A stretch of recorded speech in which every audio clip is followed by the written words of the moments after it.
Hi guys, good afternoon. Welcome back once again to the EdWord. I'm your host Eddie, and in today's video I will be doing another round of catch-up as referring to, of course, not the most recent episode, but last week's episode of Zoo, which premiered on CBS, and it was hilariously titled Stakes on a Plane. And when you see the episode, you can certainly see why. Now, before I begin, of course, I'm sure you guys are all caught up, or maybe not. Maybe you're like me and you missed the last one, but if you're not caught up, please be warned that this will be full of spoilers regarding 2 episodes ago of Zoo, and I'm not caught up on the most recent episode either, but I will be watching that shortly after I upload this video. So anyway, point is, if you're not caught up, you have been warned. Spoilers are ahead. That being said, this was a great episode, definitely a high-stakes episode. You know, it was hilariously and appropriately called Stakes on a Plane for that very reason, because you had Jackson being tortured and held captive by his psychopath sister. You had a loose hybrid, which looked like some kind of sea serpent that was causing havoc on the plane. Mitch's evil alter ego, Mr. Duncan, was released. We learned more about what drives and motivates the crazy, evil Abigail. And now, you know, the team on the ground, Logan and the IADG, has discovered that there are nests of hybrids just waiting to be hatched in 3 separate areas all over the globe. I mean, it was a lot to take in. And I feel like this episode, I don't want to use the word filler, so I'm going to say exposition. Had a lot of great exposition in it, explaining what exactly, explaining what's currently going on and what's probably gonna go down over the course of the rest of the season. Because we saw, I mean, even though Abigail didn't explain her reasons for wanting to unleash a horde of hybrids all over the earth and destroying everything and everyone, we got the idea that she has the power to do so now, because now she's tapped into Jackson's special powers of, you know, she found the brain frequency to control the animals at, and she got him enraged enough to do so.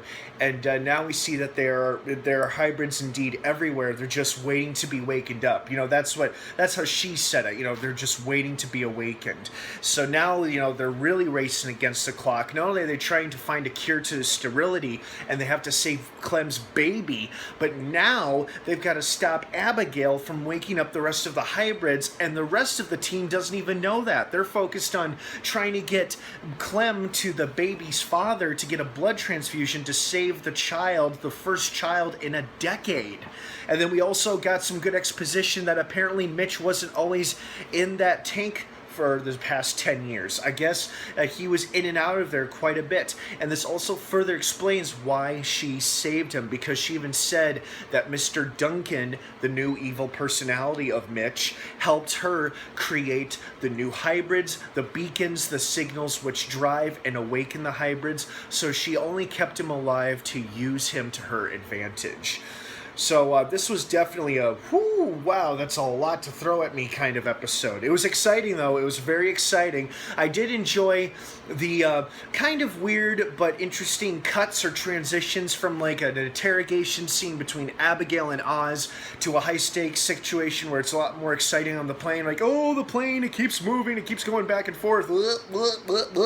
And then we see our characters trying to fight off a giant sea serpent octopus thing. And then we see, you know, Jamie coming to realize that Mitch is indeed Mr. Duncan, and then we see some funny scenes. I loved the humorous scenes between Mitch and his father. That shit was great. Mitch had some great one-liners, of course. Thank goodness they were able to keep Clem alive long enough to get the plane under control. Well, hopefully they do. And when this episode ended, I'm like, oh, shoot, that's it? Damn, ends on a cliffhanger? But then I remembered, oh, wait, I've got one more to catch up on, so it won't be much of a cliffhanger for me. Because like I said, as soon as I'm done uploading this, I'm going to watch the next episode, and then I'll be all caught up on Zoo. But overall, this was great. I really enjoyed it, and I hope they get out of this. I mean, those of you who are watching this have probably seen the next episode and know how it ends. No spoilers, please. But this was great. I love the title, Stakes on a Plane, and this certainly was a high stakes episode. You know, this was something else.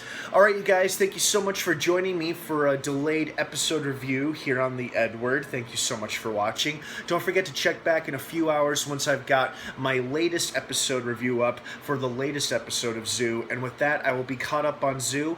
And then I think I've got one more episode review left, and that's to do for the most recent episode of The Strain, which premiered this past Sunday night. All right, you guys, thanks again for watching. If I don't see you again, have a great weekend, and I hope to see you back here. Thanks for watching, and until next time, may the Force be with you.